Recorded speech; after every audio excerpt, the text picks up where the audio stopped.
Warren Buffett's secretary pays a higher tax rate than her boss? Get this.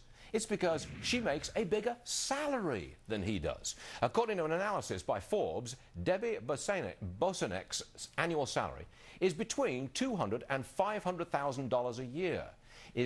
And this is the woman that President Obama is portraying as a victim. Matt Welch is the editor of editor-in-chief, I should say, of Reason magazine. Matt, welcome to the program. Thanks for having me back. What do you make of this?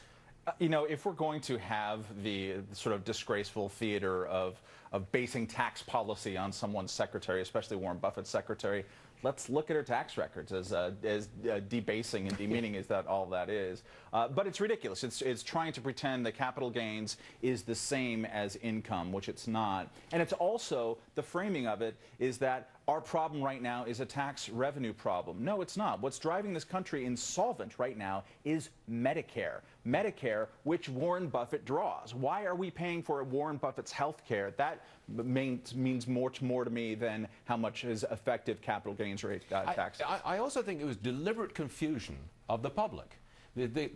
Warren Buffett and the president are confusing the tax rate on salaries up to 35%, and the tax rate on a long-term capital gain, up to 15%.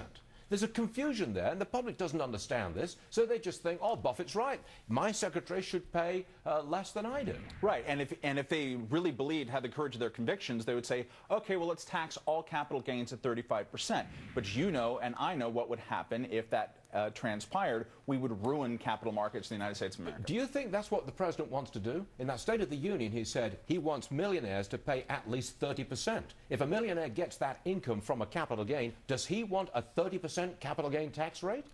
I think he wants two things. He wants to boost the highest income tax rates, not capital gains, just the highest income tax.